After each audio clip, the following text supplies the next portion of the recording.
Healthcare Movies. If this is your first time tuning in, welcome. Glad to have you. If you're watching on YouTube, please hit subscribe, hit like, and leave a comment below. If you're listening on one of the other podcast platforms, follow, subscribe, and make sure to leave a comment or a review. It helps us big time. This is episode 101. I'm Jay Watson, And I'm Kathy Castle. and Kathy has brought on a very special guest from Georgia, so I'm going to let Kathy introduce her guest. Yes. Hello, Mark, and we're glad to have you. I just learned that where Mark is right now, it's like 70 degrees. So I'm a little jealous because I'm still looking outside our window and seeing snow and ice that I think we've reached the ice age and it's never going to melt. So a little jealous. 70 right now. I'd probably be outside in a bathing suit.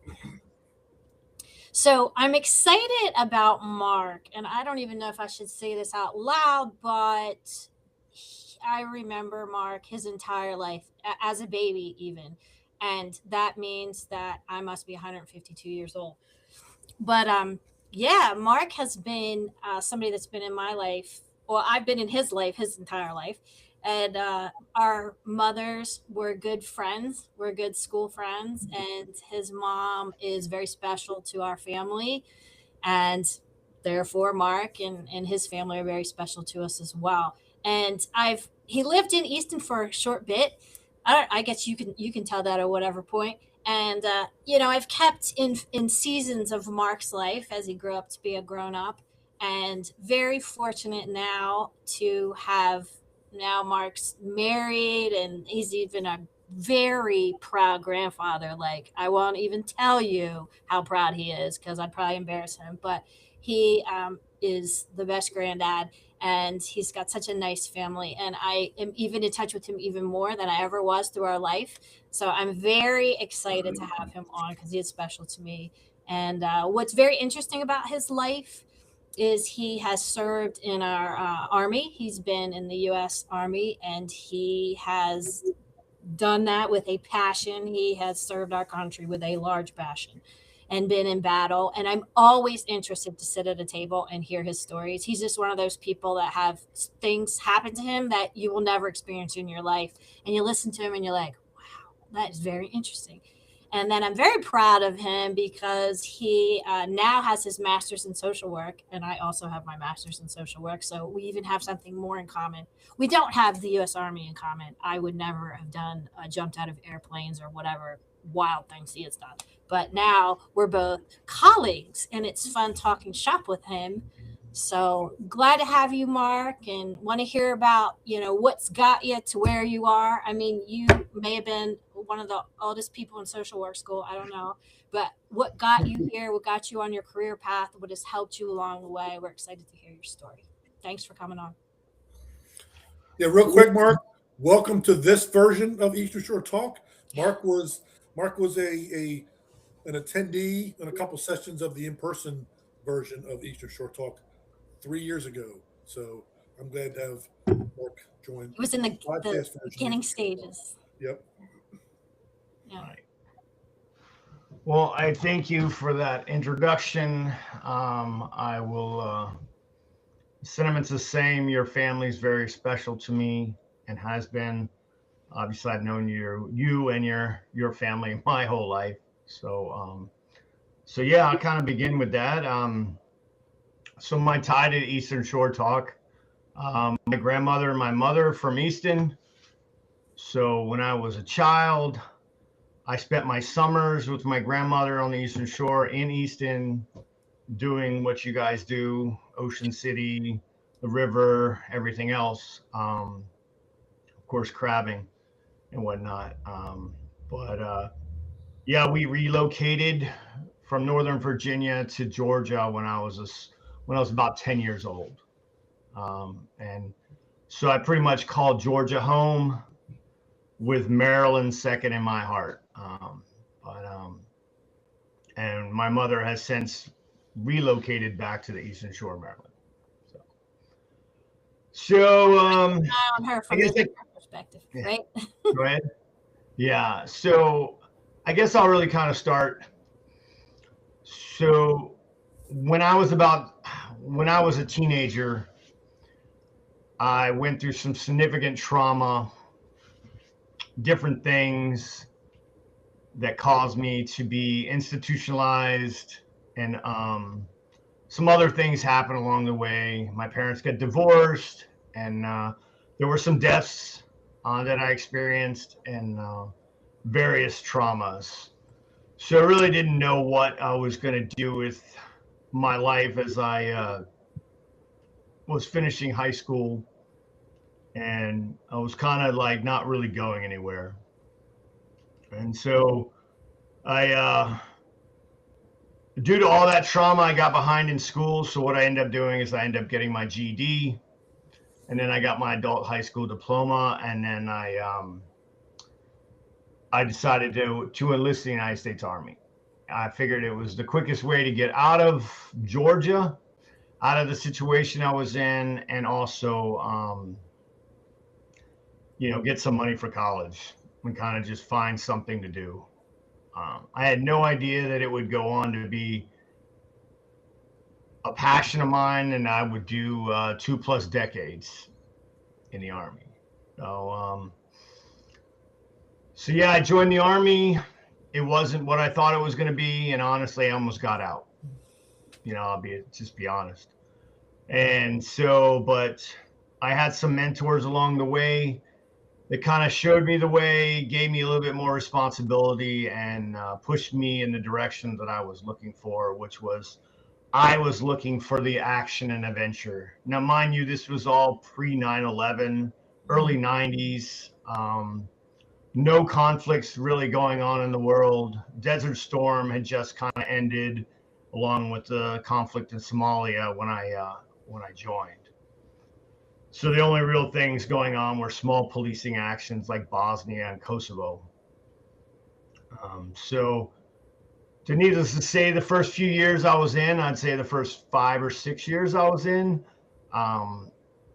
really uneventful, a lot of training, got to do cool stuff. I kind of thought, well, if this is all it is, I could do a whole career of this, because I was getting paid to jump out of airplanes, blow stuff up, and I could go to college for free. I had a daughter at that time, early in my 20s. I got married and had a daughter. So, it was kind of your typical, I just kind of fell into it. Like, I went to work in the morning and I went to train every now and then. I'd go away for a couple weeks. But other than that, I'll be honest, it kind of felt like a 9 to 5. I mean, minus, going out in the woods for 2 weeks at a time, but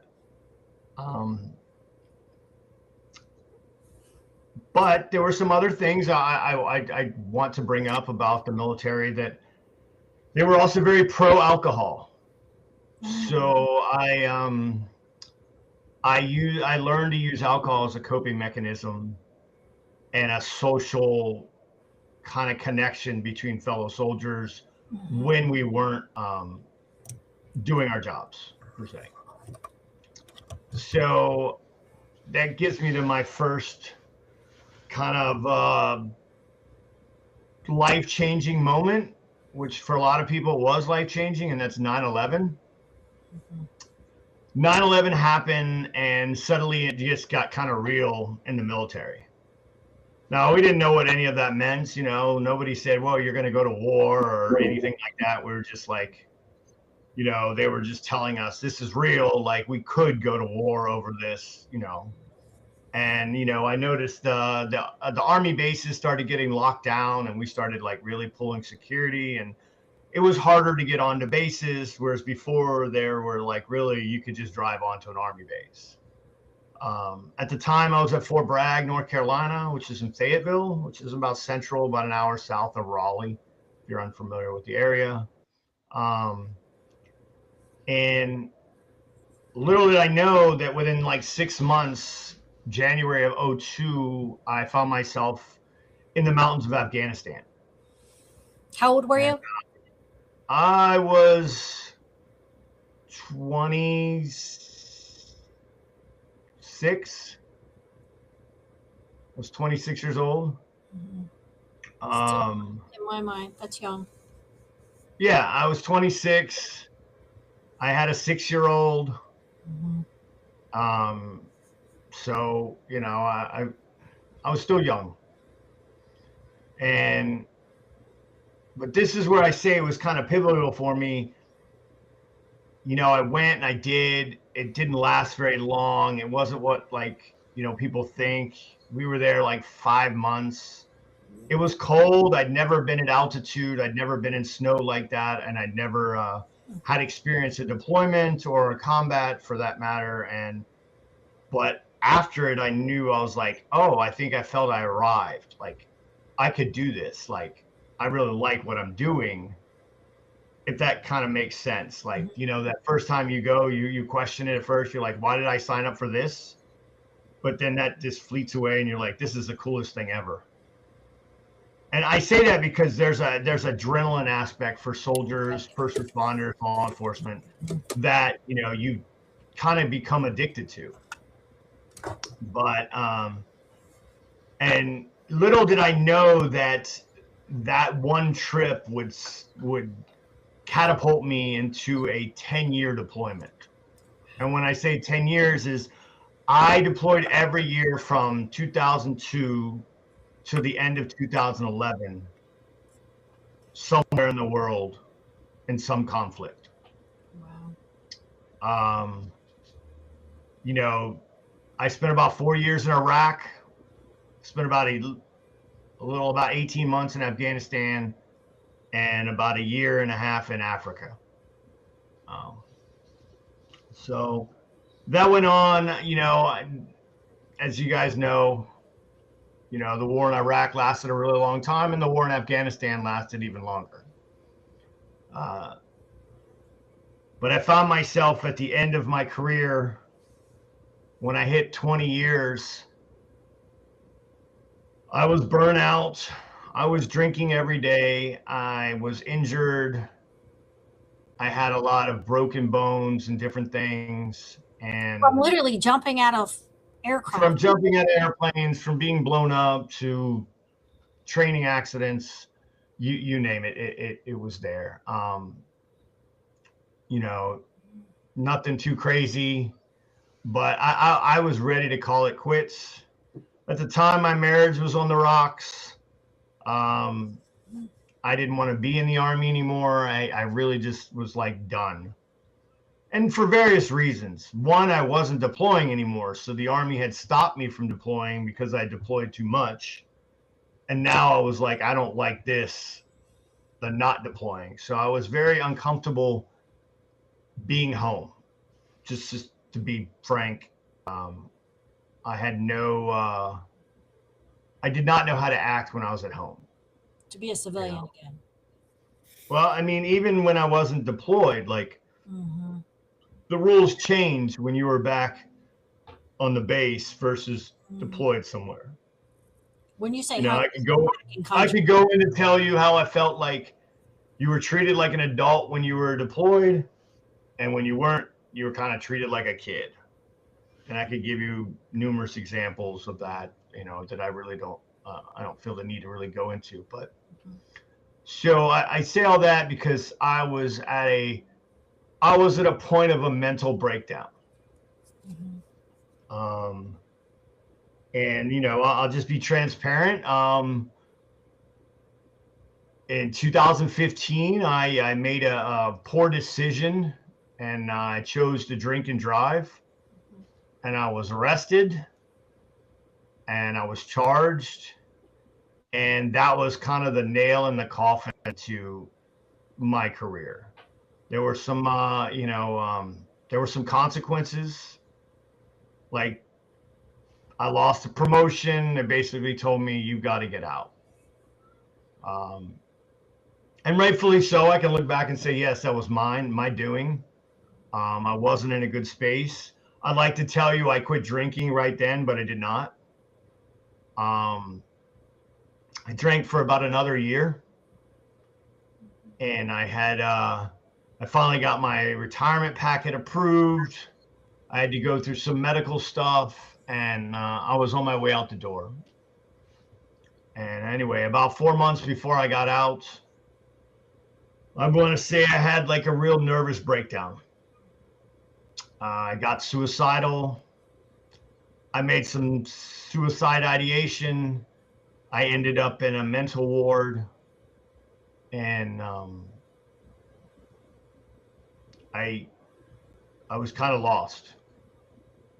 And my wife, who I'm still married to, she was in Atlanta, I was down in Savannah, and so we weren't together. I'm in this mental institution, and I failed to tell them how much I was drinking.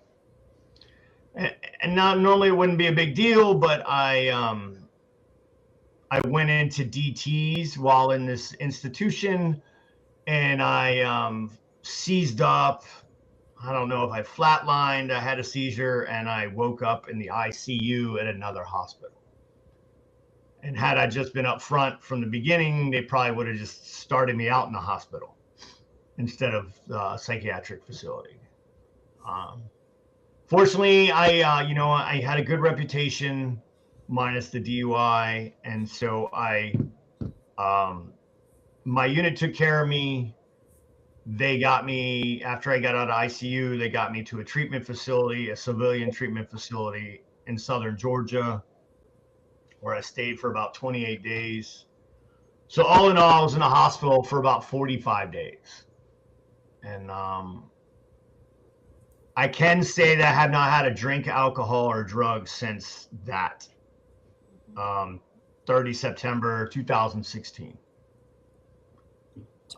It's awesome. I would tell you that sobriety now is my superpower, Mhm. and it's enabled me to be able to help others and to get my life back. I always bring this point up now with people, like, the public, a lot of the public views alcoholism or alcoholics as like what they see or stereotypes. You're homeless, you're at the liquor store, you're begging for money, and so forth. Well, I can tell you that I was surrounded by a bunch of high functioning alcoholics, people who were very successful, very educated, and were at the top of their game. They just happened to drink every night when they got off work, because of whatever reasons, to include drugs and other things. The opioid use came from injuries. I'll just be honest. It came from injuries. And it, another thing, like if you're ever working with veterans and you think about from a drug sense, I will tell you the difference, say from somebody on the street who's shooting up heroin to somebody who's in the military and they've got opioids, is they can get as many as they want at no cost, unlimited, whenever they want them. I know there are things changing now and they're working, but at the time, at the height of the GWAT, the Global War on Terrorism, it was the solution for all injuries. And I want to say it really wasn't regulated. I mean, at any given time, I had a bottle like 100 pills in it. And if I felt like I was running out, I would just go and ask for more. And they'd be like, okay, here. Now, Mark, let me ask you something real quick. I know back when I was in the service in the Navy in the right after I got out of high school in the mid 80s, we got randomly tested at least twice a year.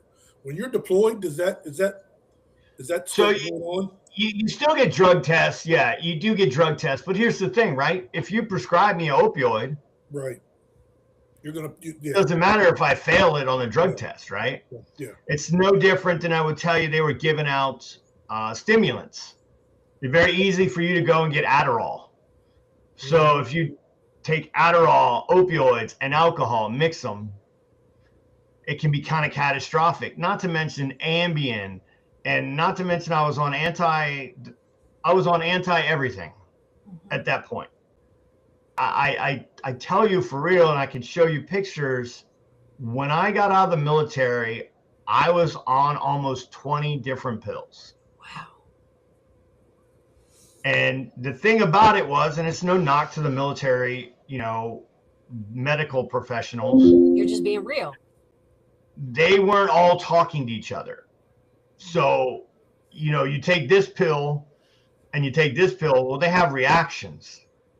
then you're taking another pill to counter those reactions, so that you start piling the drugs on top of each other, right? So, and I didn't know any of this. I didn't know.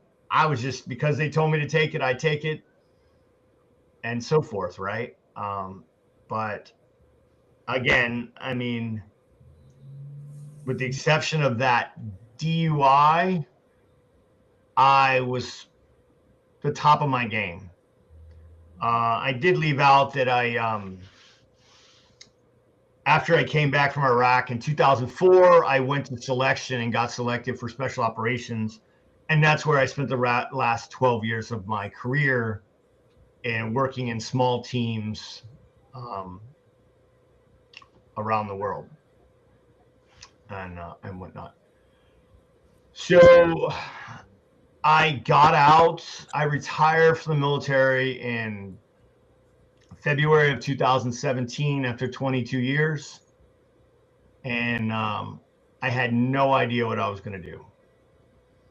I was newly out, newly sober, and away from the military. I packed up everything in my truck and moved back up here to Atlanta, where my wife was at and where my mother was living, and so forth. I didn't have a house, didn't know what we were going to do. I hadn't even looked for a job. And to be honest, the only thing I was focused on was staying sober. Mm-hmm. I did nothing else. I didn't do any self-care. I didn't go to the gym. I didn't do anything, but I went to AA meetings. Mm-hmm.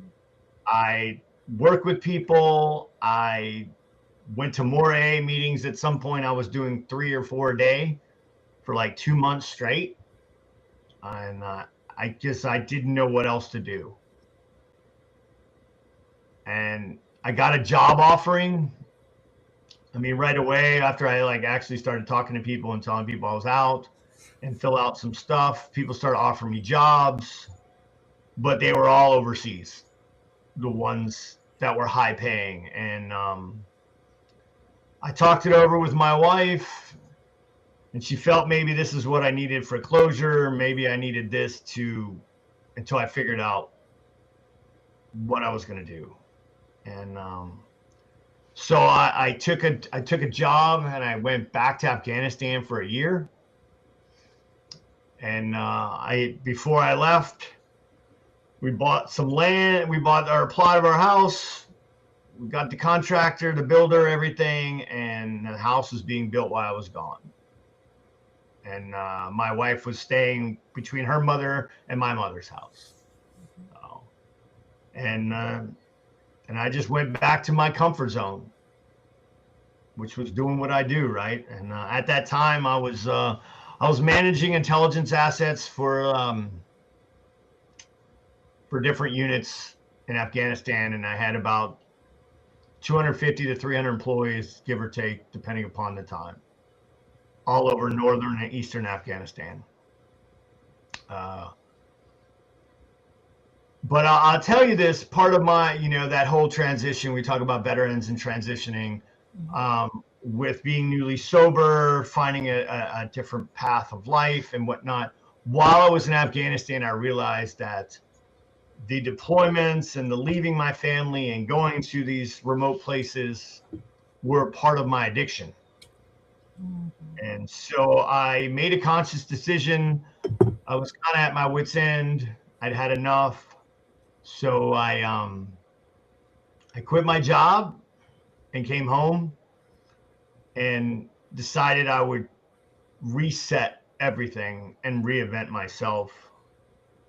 And that took me on a very different journey. So I don't know. You guys have any questions so far? I was going to ask you, you were about to get what I was going to ask. How did that transition into you going to school for social work? That's how. Oh yeah. So I had not finished a bachelor's degree. It's like, okay, so the first thing I said I was going to do is go back to school and finish my education, because at the time when I came home from Afghanistan, both my daughter and my stepdaughter had just graduated college, and I was always big about pushing that. So I'm just like, do as I say, kind of lead by example kind of thing. So I was like, I have to go back and at least finish this because I made them do it. I didn't know what that was going to look like. Randomly as a joke, I was going to Starbucks every morning. And my wife, who said, you go there every day, you should just get a job. And she was clearly joking. But I took it as kind of a challenge and as a joke back, like, I'll show you. And I went and applied to this local Starbucks by my house.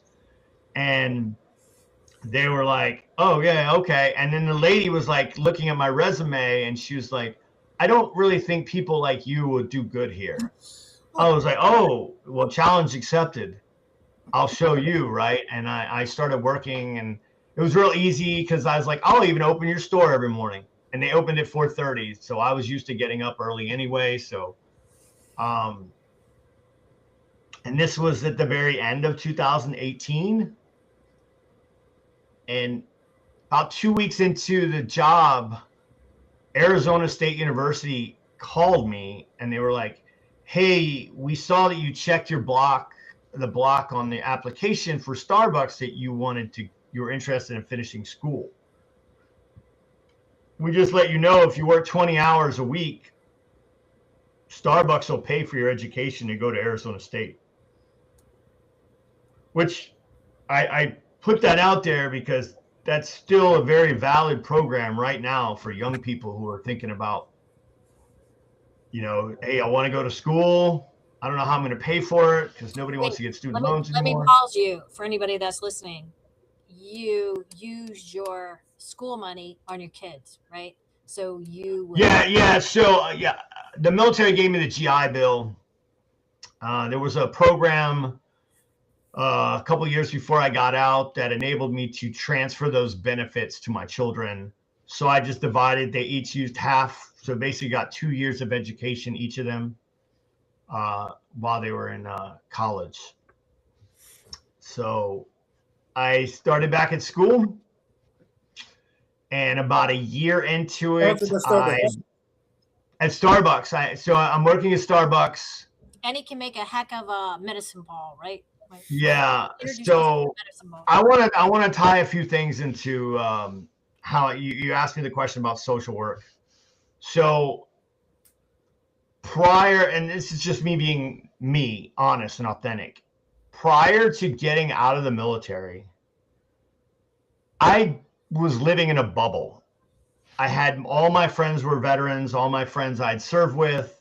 I only knew them. I only knew that world, with the exception of family members and family friends like you, Kathy, and other people that I would see at different holidays. I had no gay friends. I didn't know about like trans and all these different variants and, different sexualities. And I was very just enclosed in a bubble.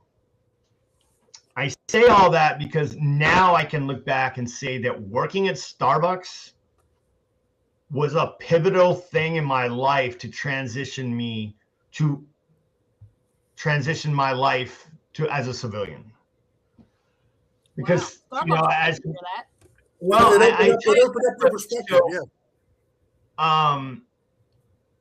Everybody talks about the transition, but it's really not a transition. You're starting over. So they're like, oh, I have to learn how to be a civilian again. But the reality is I don't know if I ever really knew how to be a civilian, because as soon as I became an adult, I joined the military. Right. And the military is it's its own ecosystem, its own culture. When I joined the military, President Clinton was in office and he had a don't ask, don't tell policy. So basically, if you were not heterosexual, you just had to kind of keep it to yourself, hide it, because if it did come out, they could kick you out. And I saw many people throughout my career that were terminated from service because of their sexuality.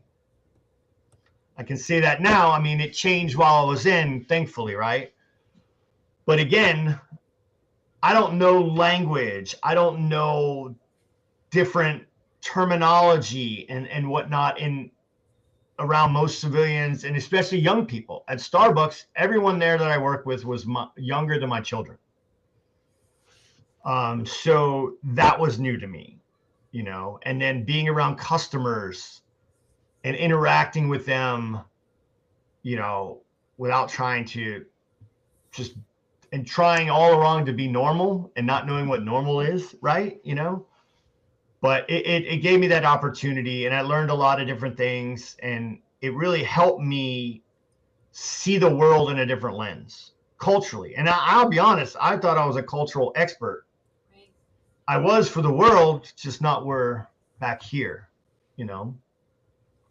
So I went to school.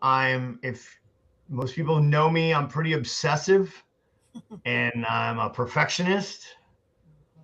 So, you know, I had a goal. I wanted to do this whole program and graduate with a 4.0, which I did. I ended up with a bachelor's degree in organizational leadership. And, but right about a year before I finished, I went to some veteran programs. I got a therapist. I figured I better start fixing this stuff. Now that I've been sober for a few years, I need to work on those other issues I had. That trauma that I mentioned as a kid. So I dealt with that. And then through that course of events, I asked my therapist, I was like, so what are your credentials? You know, you probably should ask when you hire somebody, right? But like I found them through a veteran nonprofit. So at the time I wasn't even worried about like what their credentials were. I just know that they came and it didn't cost me anything at that time, right? So, but she said, hey, I have a master's in social work. And I was like, oh, I think I could do that. She's like, well, I think you could too. What do you want to do with it? And at first I was like, I just want to help other veterans, right? Because I feel like I could be frank and very authentic, and I can call people out because I'm kind of that way too. Like I don't sugarcoat anything. I want you to really know how it's really going to be, you know, what's going to be hard and what isn't going to be hard. And so I decided before graduation, I decided that that's what I was going to do. So as soon as I graduated, I started applying for programs. I found the school that I wanted here in Atlanta, and I got accepted. But they said it was a full-time program, and you know that you really couldn't have a job, that you were going to be doing internships and all this other stuff. So right the week before I graduated, I quit Starbucks. I was there for a total of 4 years. So if that tells you anything, I learned a lot in that 4 years. And I felt like I was an overqualified barista, but you know, whatnot. It gave you value in other ways. Yeah. Yeah. You know, everywhere I go, I seem to be the dad of wherever I'm at. Like I was the store dad. And then when I started graduate school, I became the cohort dad. I was not the oldest person in my class. There were like 2 other people that were older than me. But I guess either the energy I give off or whatnot. I was one of 3 other men in my program of 60.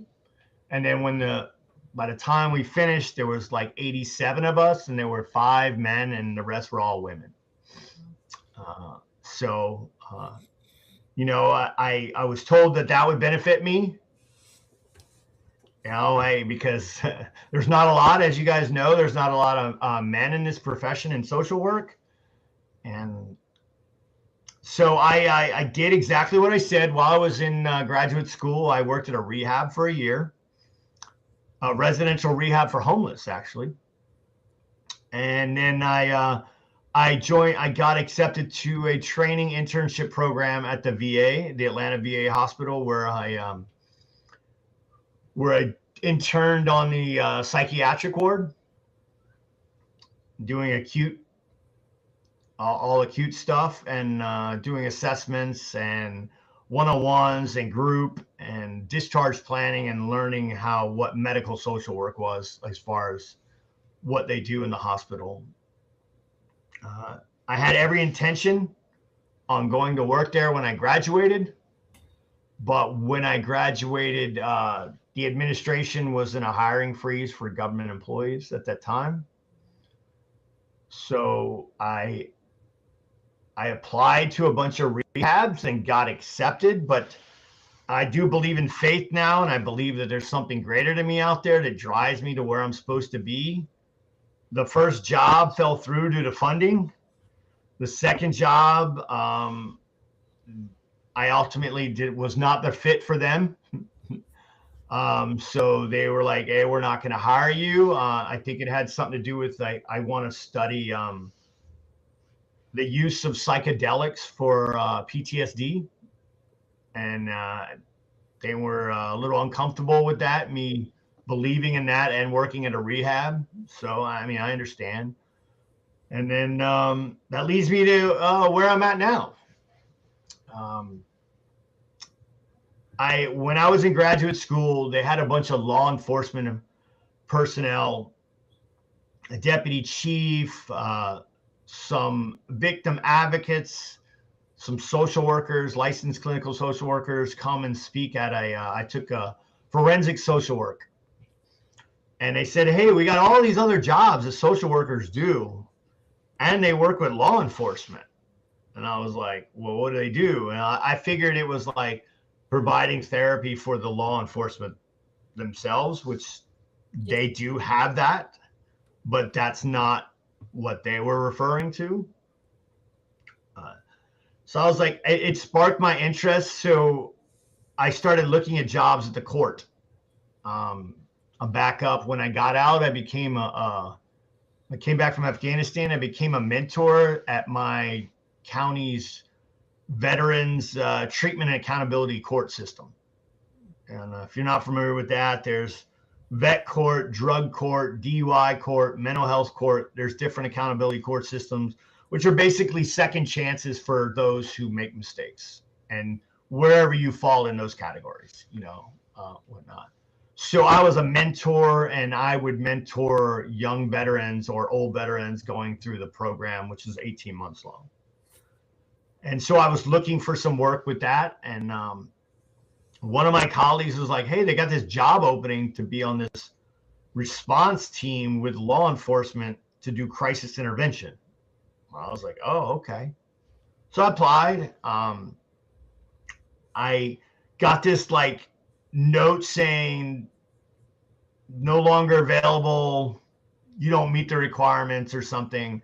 So I kind of let it go. And it was in my local county where I live, which would have been great because it's like 10 minutes from my house. But the director of that program called me and he said, hey, that job was filled, but we do have a none in the neighboring county.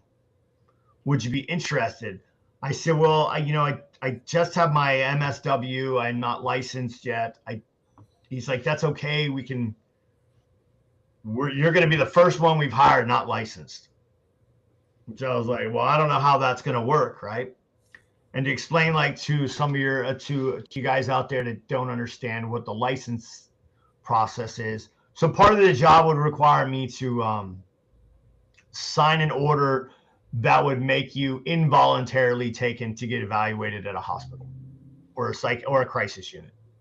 In the state of Georgia, we call it a 1013. Florida, they call it Baker Act. I'm sure Maryland has their own name for it. It's called emergency petition. Right. And you have to be licensed. You have to be a fully licensed clinician or, physician, whatnot, to sign that paperwork. So I was really not understanding how they were going to hire me. But the director was a veteran, and he's like, hey, we can use technology to our advantage. You'll still go out there. You'll be an asset. And if you need to actually,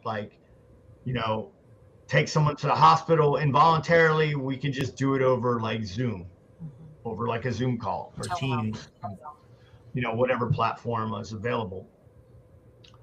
So I was like, okay. And I took the job. At first, it was so I described the job. I'm partnered with a law enforcement official. I'm with the sheriff's office, so I'm a county asset. There's only 2 teams in my county of 330,000.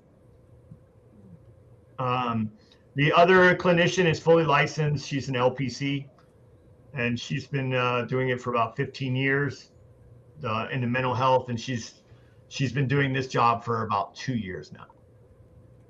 And so I ride in a car with a deputy sheriff. He doesn't change. I had the same guy. He's dedicated. My guy happens to be the way the sheriff brought him back out of retirement.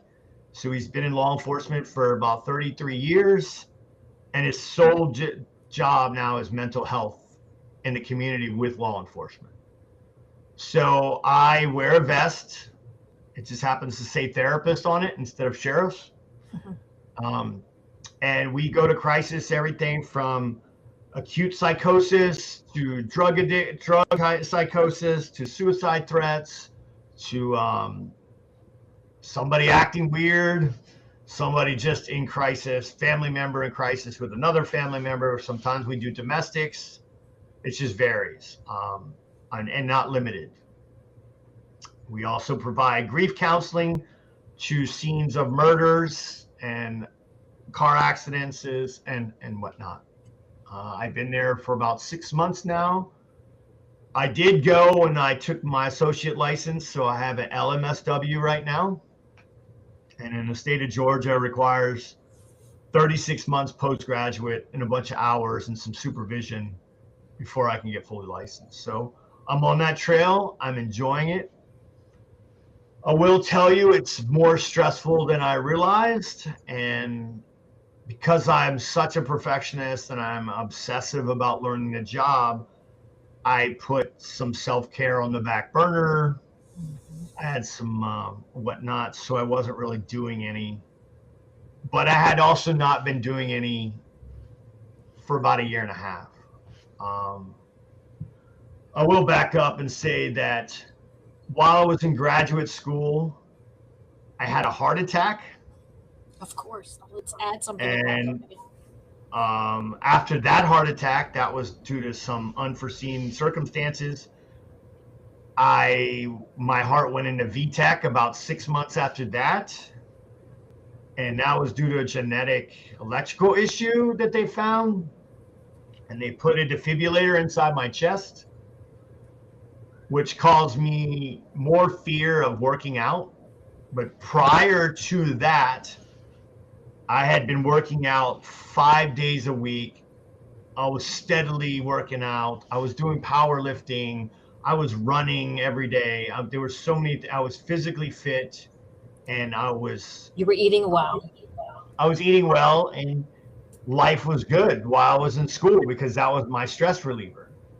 But after my heart issues, I really kind of didn't do anything after the second incident. I was too afraid. And so I can report now that, and you know, if you're in one of these high stress jobs and you're not doing self-care, there can be physical consequences to your body if you're not taking care of that stress. I started noticing headaches. There were some things happening. I just recently went to the doctor about a month ago, and they were like, this is all stress related. You have TMJ, which is like your jaw locking up. Yep. You know, I had a bunch of other health consequences. So, you know, that was a good wake up call. I figured if I want to keep doing this job, I need to get right. So literally the next day I called my trainer. I went and found a gym. I started like looking at other things. What else can I do, you know, to relieve stress? I got back into therapy, you know, so for the last month, it's really just been me getting back on that train of self-care, you know. Now I've realized from my schedule, I get up at 5 a.m. and I head to the gym and I work out before I go into the office. You know, and that does a lot of things. I want to tell people, like, self-care is not just about taking care of yourself, you know, mentally, but like physically, And then it also helps with your confidence.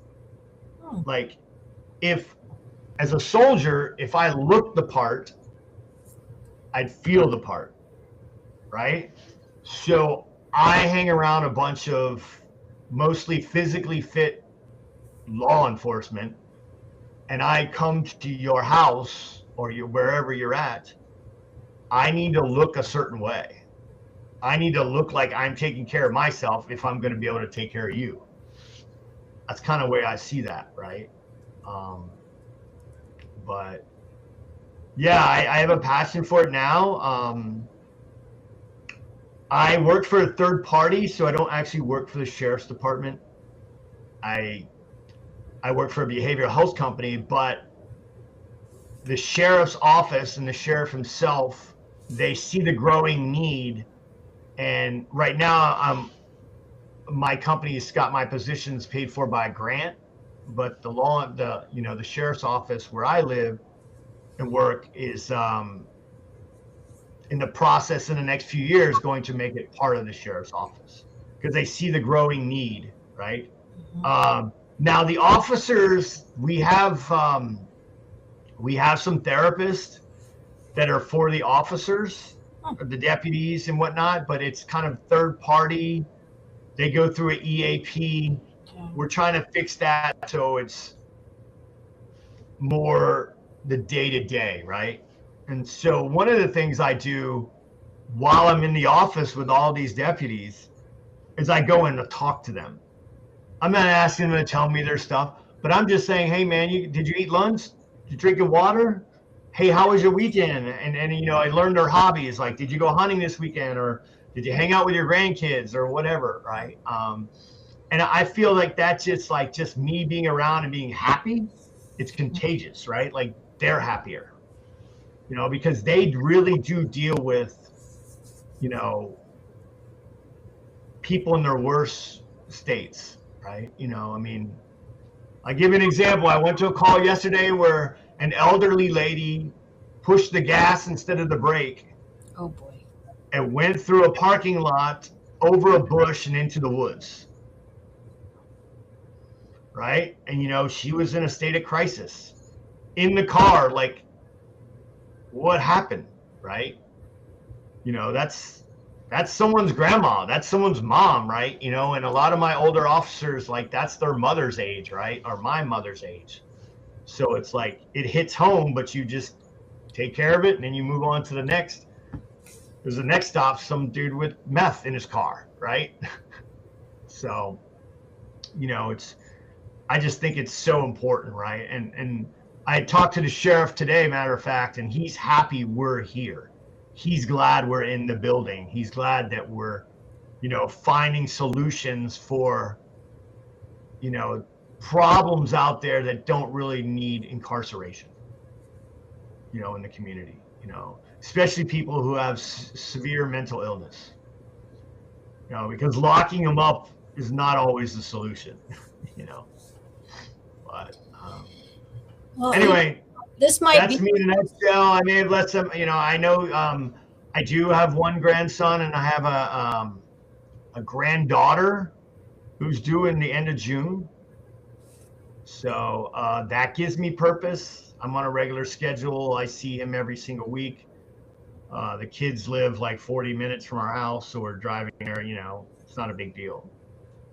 So. That was one of that is the quietest Jay and I have ever been on our podcast. What a testimony, Mark. I mean, wow, what a story. I would think there's a lot of people that can relate to your story in some. I was thinking the same thing about halfway through, Kathy. I'm like, wait, gosh, we told Mark we were going to ask a bunch of questions. We haven't asked anything. Because it's so good. It's so stinking good. And I'm going to say this. I wasn't going to say this, but I'm going to say it anyway. Mark's probably going to hate me for this, but I'm thinking, and I've seen him all his life, in some of your darkest days or your most troubled times or the biggest hole in Afghanistan, did you ever think you'd be sitting there with a therapist jacket pumping up other people? And here's one thing I didn't think I'd see out of Mark. The day I get a picture from his mother, and it is Mark in a full pajamas, in the pajamas had the baby's head all over it. I'm like, here's my plain jumping friend who's done it all, and he's gotten so soft now he's got a baby's head all over his clothes. That's he really integrated into grandpahood. Well, I tell you, Mark, what I took from this, and I hope those who are listening took the same thing, is so first of all, you've got a trauma at a young age. You go into combat, it's its own perilous stuff. Substance abuse along the way, trying to integrate back into civilian life and everything that comes with that. You and your wife are in different physical locations for a bit of time, so there's, I'm sure, the adjustment with that. And yet, I mean, I don't know you like Kathy is, obviously, but I know you from the story you just told, and I'm thinking, here's this guy who went through all this stuff, and now through all that, he's found a way to now pay it forward, to use his story. And Kathy, we know we love a story, and we do love someone stories. using their story. We love that more than anything on this podcast. But I love that for anybody. And you know, Kathy talks about you so fondly, Mark. I think I know you more than I really do, because you know I hear about you all the time. But to hear you talk about X, Y, and Z, and now you're on the other end, and the service is part of the healing journey. Believe me, I it struck me so hard when I started doing the Eastern Shore Talk thing. And I'm like, part of me was like, man, like Kathy said, like, how did I get here? I know the work I did, but I'm also like, wow, that's a big stretch from A to Z. Although there's a lot of steps in between, a lot of ins and outs and offs and ons and all that kind of stuff. But you know, again, for anybody's watching, you know, again, traumas, all the stuff that Mark talked about. Yet now he's at a place where now he's out. Not only is he serving the public, but he's serving those who are serving the public, both at the same time. So kudos to you, not just for what you're doing now, but for you to have found a path somehow. And everybody's path to finding a place to be well and healthy is a little bit different. But kudos to you and congratulations. And I'm sure your community appreciates the work you're doing for them. And you're still learning. He's a forever learner, and I love that. You know, we have great deep conversations about all kinds of things, but he's always learning. And Mark, you're such a good, I don't know if you've ever doubted yourself, all the humps and bumps you've been over. You're such a loyal person. You know, your family's lucky to have you. I know I could call you in a minute and you'd be on a plane right here. He has done that actually for my family. He's here for holidays to to celebrate those with all of us extended family and his mom. And I'm just really proud of him. So to answer your question, no, I never thought I would be where I'm at. And I can tell you, the reality started when I got out of my own way. So I tried for a long time, the best of my ability, to know that like what I was doing in the military, yeah, it was my identity while I was in the military. But like I was able to kind of separate myself through a series of through healing. But I also learned that if I was going to be able to move on, I would have to reinvent myself, and I would have to have a new identity. Yeah. And, and I don't mean like, we all wear different identities. I'm a father, I'm a husband, I'm a grandfather, I'm a colleague, and so forth. Right. Soldier was just like, I've always looked at it like it was a job. Right. And that's what and it was never like, I don't know if I ever looked at it like anything else, because people are like, well, how do you just keep it's like kind of like the police officer or the fireman, right? How do you keep going to Iraq or Afghanistan, right?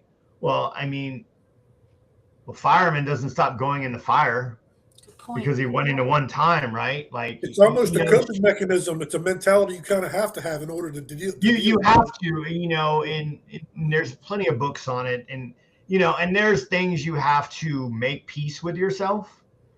along the way, like, I don't want to sound morbid, but like you really do, like, hey, I'm already done. Like, it doesn't matter if I die, I'm already here doing this, I mean, and you learn to get past that fear, because there's fear everything, right? I mean, first time I jumped out of an airplane, fear there, the first time I scuba dived, the first time, different things, right? There's always fear, but you learn, the military taught me how to push through that fear and do a certain skill set, right? So it should be no different out here in the civilian world, right?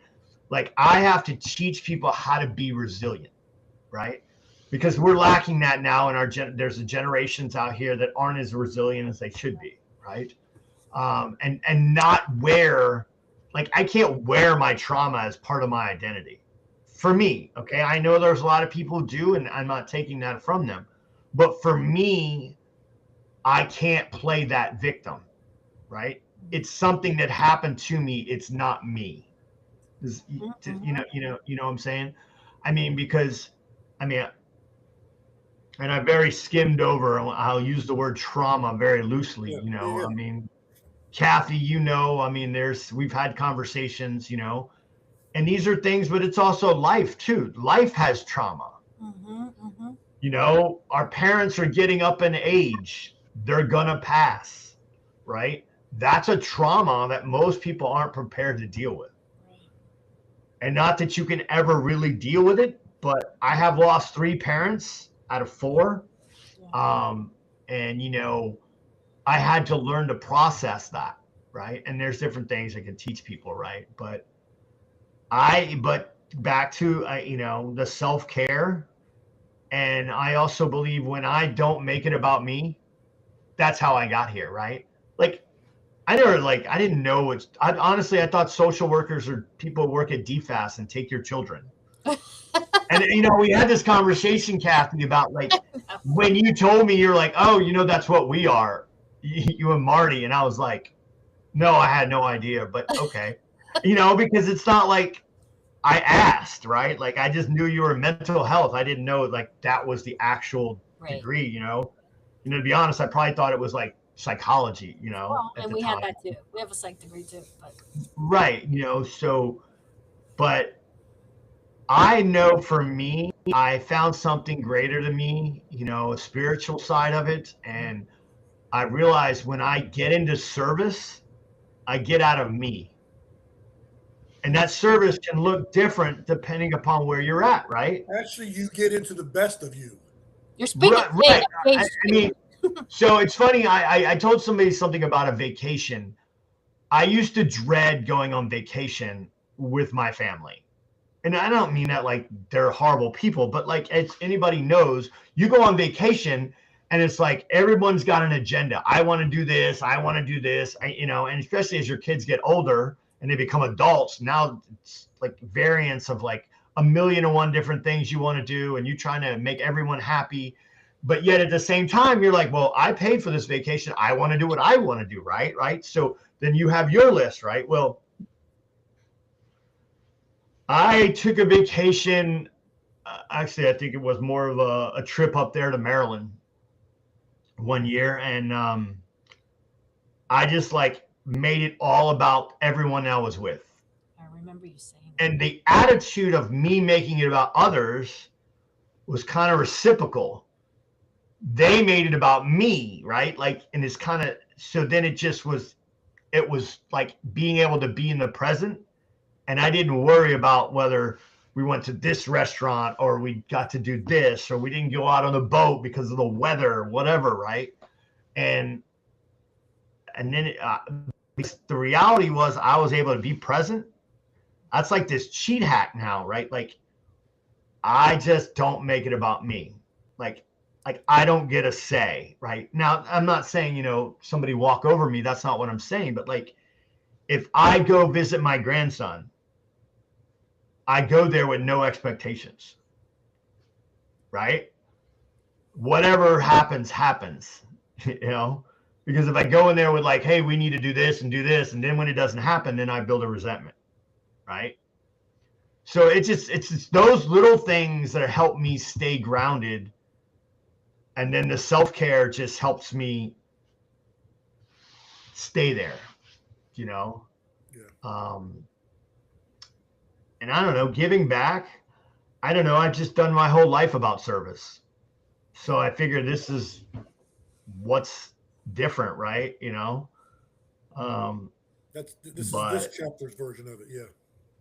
and it's scary. I'm not gonna lie. Like I go in there like, you know, I'm authentic, right? Like we had an incident where I could not get anyone on the phone to do this 1013 of an individual I needed to take to the hospital. Mm-hmm.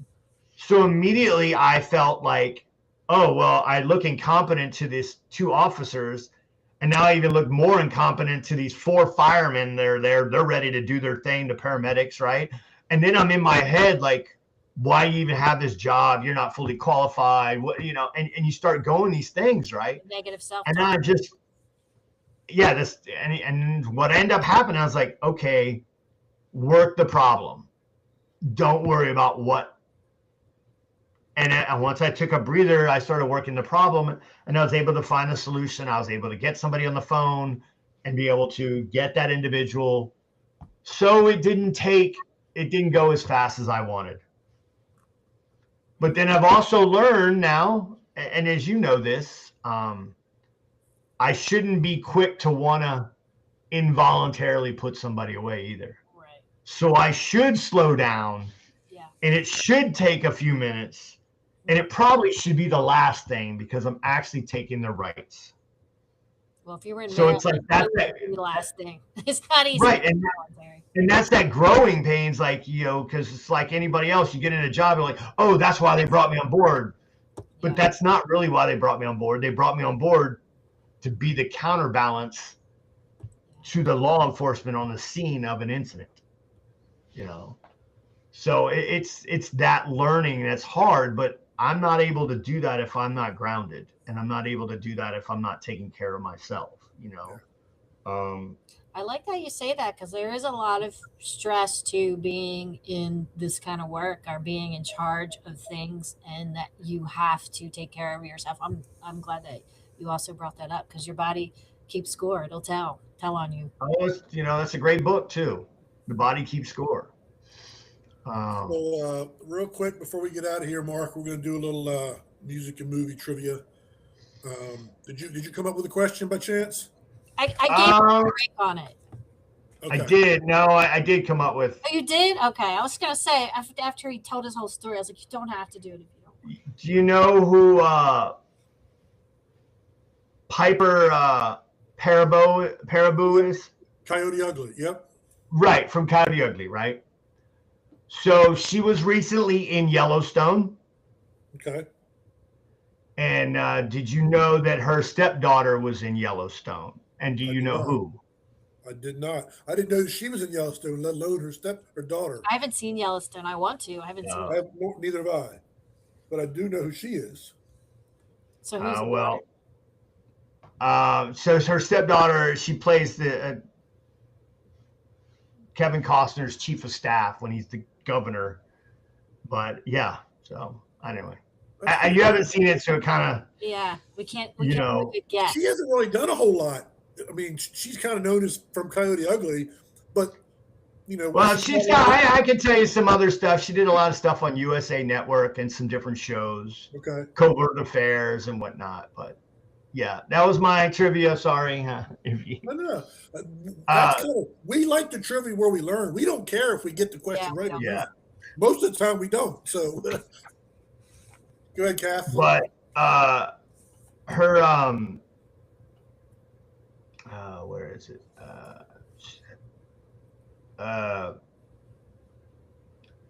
Her stepdaughter's name is Lily Kay, and she's actually starting to be in a lot of stuff. Okay. Whatnot. Anyway. All right, I'm gonna go with mine. Mark, you might know that. I'm counting on you. I'm not counting on Jay for this one. Gee, thanks. So lately I've been doing my trivia around just things of the time. So the other night I watched The Muppet Show, and I was very excited about The Muppet Show. I don't know if you watched it or not, Mark. The new one? Yeah. I haven't seen the new one yet. And this isn't about the new one, but I absolutely, it was what I needed. I love it. I want it to come back. But anyway, so The Muppet Show was on TV from 1976 to 1981, and I was a huge fan. There was 120 episodes at that time. I think it did come back again at another time, but I don't think that was as successful. If they bring this back now, I'm pretty sure that all of us Gen Xers are going to be nuts about it and want to see it. Anyway, in those 122 original episodes, there was only 2 Muppets that were in every single episode. Out of all the, there's a lot of Muppets actually, but 2 were in every single one of the 120. Do you have any guesses of who those 2 would be? I think Kermit. That's the obvious one. And I think that is a correct one. And I think Animal. The other one, I'll just say this. The other one, I think Animal. Thank you. No. Oh. Good guess. You got one? Grover? That is Sesame Street. Oh. I didn't watch Muppets. I know very little. Hey, you've got to watch it. They're amazing. Which was Bert and Ernie? What they own? Sesame Street. You're in the other puppet world. The Muppet Show is like, you know how my kids or Dylan described it? He said it's like the kid version of SNL. Yeah. He loved it. Anyway. Who else? Well, Kermit and Miss Piggy are the only 2 characters I know then on Sesame Street. I gotta school you. Anyway, he never watched the Muppet Babies, the cartoon. Oh yeah, the Muppet Babies. We did that too. So the only other one that was in every episode, I would have never guessed this. Remember, the 2 old guys up at Statler and Waldorf? It was Waldorf. Waldorf. He was in every episode. Mm-hmm. And those 2 guys were cast after some relatives of Jim Henson. Anyway, there's my trivia. Go ahead, Jack. So mine is movie related. So what is the longest traditional theater movie ever released? I got one. If you get this, I will be shocked. I didn't know the answer myself. I want to say it. I'm gonna hold. Okay. I'm gonna let Mark say one first. I'm gonna go with first of mine. I saw it. And I'm probably wrong, but like Dances with Wolves. It's not modern at all. Like it's I not got it. even Ready? Okay. Going with the win. No. Darn. I really thought it was gonna win. You're too far back in time. It's actually 1963 Cleopatra. It was a little over 4 hours long. There are several others that are like close to 4 hours, but this one was actually over 4 hours long. Darn. I would have been snoozing. No. Although back then, like the movies What like else were you Christmas. gonna do? Yeah, the movies was a cool thing to be in the movie. So yeah, they can make them that. Although they didn't. Money's worth. The movies seem to be longer now than they ever been, but I guess they were. Well, they used to have intermissions. Oh, you're right. Yeah. I watched. One of my favorites is The Kingdom of Heaven. It's got Orlando Bloom, but if you get the director's cut, it has 45 minutes additional film in it, and so there is an intermission. At like 90 minutes, there's an intermission, and then I forgot about the intermission. Jay, do you remember like at the Outlawn when you go see a Disney movie and then you go outside? That's when you go to the bathroom. Yeah. No, I went to the candy and popcorn line. Well, I didn't because it was always 8,000 people there, so and I was in it. Forgot about recently, so new shows I've been watching. I just finished. I watched on Netflix. I think it's Netflix. His and Her. Yeah. Yep. Wait, I got two more episodes. Oh, well, I guessed it, so I felt really good. I guessed both of it. Well, I guessed it, but then as it went along, I'm like, oh, nope, never mind. It can't be that. But then it turned out to be what I thought it was. I have 2 guesses. I have 2 guesses. I should submit them to you, and then. Yeah, you should. We just finished Task. Have not seen that. It's on HBO Max or that channel. It's got Mark Ruffalo in it. as the primary actor. He plays an FBI agent, and it's like a mini series like his and her. Yeah, it's like it's 7 episodes. It's a whodunit kind of like murder okay. mystery. I'll have to look at that. Yeah, it's really good. Do you have HBO Max, Jay? I do. I used to. I do not. There's nothing on there I watch. So I got rid of that, and I got rid of Paramount. I cannot get rid of Paramount. We watch every show. Like, I'm just waiting for February to come. The end of February, all the shows come back online. Mark, besides, there's all the Yellowstone stuff. Landman, which we just finished, which is absolutely amazing. Mark, did you see the Pit? The what? Did you see the Pit on HBO Max? Oh yeah, we're obsessed. We're obsessed too. We love the Pit. We're up to date. Jay, you got so my son-in-law's brother is a cardiologist. And he's getting ready to move back from Detroit down here to Atlanta to a hospital. He's going to be the attending cardiologist at the hospital. But he even said it's the most, like, as far as terminology, everything, it's the most realistic medical show I've heard that seen. too. Like it focuses on the actual job, less of the the ER, like the ER or Grey's Anatomy, the romance stuff. It takes all that, like, it's the real deal stuff. Yeah, it makes me know that is not what I want to do when I grow up. I do not. So funny you say that. That's when I get fully licensed. That's something I want to go do, is the psych piece as the LCSW and the ER, or at the VA in the ER there. I got to do it while I was interning, and man, it was like awesome. Like, it's like adrenaline pumping. Like, you got like short times to triage and make a decision, So Jay, I texted you. I texted Jay this weekend because I went to the movie and I was like, bad choice. But I stuck through it and it wasn't so bad. That Solo Mio with Kevin James. Marty was like, that was not a good movie. And at first I was like, it's not a good movie, but it's like, it was okay when it was. It's a rental. Yeah. It's not a good movie. It's a straight to DVD kind of movie. Yeah. But it was something to do. I think there's a lot of those out today that movies aren't made the way they used to be made. Fun fact, Jay, I did live in Easton for a short period of time. I actually went to high school during the same time that Kathy's brother was in high school.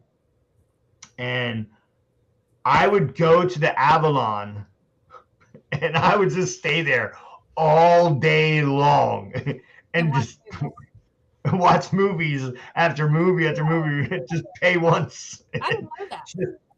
Oh yeah, like back when Predator came out, and there were times where I was just like watching whatever. But at the time it was the only thing available in like 3 counties. I think it was the only movie theater back then. But still is the only movie in 3 counties, I think. So I haven't watched any movies lately. I did watch a documentary on Netflix. It's brand new. It's the prosecution of Penelope something. It's British from the UK. Oh yeah. It's about this nurse who was accused of intentionally killing newborn babies. Oh. But there now, and she was convicted. Actually, she's still in jail. But the whole appeals process is bringing up all this new information that it's like now it's like a coin flip. Like you could reasonably see that she didn't do it now as much as you can that she did. So there's all that. So it was interesting to watch, and all that behind that. And I've been watching the Olympics. I've been kind of watching all the USA Network. I didn't see when Lindsey Vonn crashed, but I've heard about it. Man, it got me thinking, Kathy, about we talked a few episodes back about how sometimes we're guilty of feeling like our value was just in this one specific part of our life and not having a feeling of general value to the world as a person. And I'm thinking, Lindsey Vonn, a week before the Olympics, tore her ACL, and she decided she had it examined, and the doctor said, you can't really do more damage, blah blah blah blah. So they gave her the okay to compete. So she went, and her accident had nothing to do with her injury. She hooked her arm on the Yeah. on the thing, and it spun her around. It wasn't about her knee, but it got me thinking, Broke her like, leg. yeah, it got me thinking, like, I can imagine a high level athlete like that it consumes so much of your life that you almost automatically feel like your only value is that. Although there are many other aspects to your life, because it's the thing that has held your identity for so long. I'm thinking, here's this woman who tore her ACL a week before, and she's competing at 40 some years old, early 40s, where everybody else is mid 20s. And I'm like, it just got me thinking about the whole, identifying yourself as only this one thing. That would be like saying, I'm only a parent and I don't have a value anywhere else in this life, or I'm only a executive and I don't have a value in any other part of my life. It's just athletes really high in tune to that, and partly it's there's a delicate balance. The focus has to be there, but it's just like, it's scary, because like, when you really can't do it, how's that adjustment when you no longer have that thing that was all you had as value in your own mind? Now what? So I see that all the time with veterans, right? And to be honest, it's less retirees and more the people who only did like 4 years. Yeah. And again, I will preface this. There's no only did 4 years. You signed up, and you're doing something other people wouldn't do. Doesn't matter if you did 2, 4, whatever, right? But what we see is, like, a lot of people get out of the service a lot of times because they didn't want to get out. They were either forced out, they made a mistake, or there was something at home that caused them, they had to get out. And then for the rest of their life, that's the thing they hold on to. That's part of their identity. You see it all the times where, you see the guys with the hats and the shirts and stickers all over their cars, right? Now, again, then there's the guy like me who makes fun of those people, like, wow, man, you're like, oh, this guy has this whole record on the back of his car, ha, ha, ha, and it's like, but the reality is, like, that was a time in their life that was their identity. And that's the thing that they feel, maybe like you said, Jay, like, there's nothing else they've done in their life that gave them that, like, where people know them. Like, it's like the guy who goes to war, he's a combat veteran, and then he comes home and he kind of like does some mediocre job, but he takes care of his family, nothing crazy, nothing extravagant, But the reality is, that's how people know him. They don't know him because he hasn't done anything, quote unquote, great out there. So I think with athletes, it's harder for athletes because they're in the limelight. They're written about. They're like, that's what everyone knows. Like, nobody knows anything else about Lindsey Vonn. Like, it's like, well, she dated Tiger Woods, so yes. Yeah. Well, yeah, we know that. I mean, and there is that, right? But like, besides that, like, people know that's what you're known for, right? The Olympics. And even if you're a dad, even if you're a mom, right? Like, nobody cares because that's what they're focused on. That's, and the reality is, because nobody got the chance to actually know you, that's what they identify you as, and yeah. But it can be scary when that's the only thing you identify yourself as. Oh yeah, 100%, right? Like, and I know a lot of veterans that they're still that way, right? They still have to be connected. They want to be relevant and that's why a lot of, especially like people who are like done full careers, you see them go straight into government work right afterwards. Because they're so afraid of not being that, not being relevant, not being part of. Yeah. I mean, I got a buddy right now. He got out, started his own business when he got out. Great, right? doing wonderful, but he's now selling his business and he just got a job back with the government. And he's like, I'm so glad to be back in the fight. Oh. Right? You know, I mean, he's going to be teaching and instructing people, right? But like still, because that's all he's ever done. He was in 26 years doing it, right? So it's the same with like somebody like Lindsey Vonn or, you know, whatnot. I mean, then you got the people who always play hurt. You know, I'm a Denver Broncos fan, and you know, during the playoffs, Bo Nix, he played on a broken ankle, and at the end, he's like, okay, I won. Now I'm, you know, we all know how that operated. And you know, if I don't know if any of you guys stayed up last night and watched the Super Bowl or Sunday, you know, watched the Super Bowl. But hey, this has been fun. You know, I do follow. I know you guys doing great things. You know, and that's kind of my goal now. I'll leave it with this. When I wake up in the morning, one of the things I say is like, let me help one person today. And I don't get to choose how I help them. Or who it is, yeah. I don't know how I help you. Hell, it could just be a 5-minute conversation, or it could be me putting you out, you know, putting the fire out that you're in, you know. You never know, right? And one way I do that is I call an alcoholic every single day who's in recovery, every single day, no matter what. I call one. So. Well, Mark, we appreciate you joining us. We're glad you were open enough to talk about your story and all the trials and tribulations that you're going through. And guys, we appreciate you tuning in. Thanks for joining Easter Talk. We'll catch you next week. Take care, guys. Have a good one. All right. Thanks. Bye.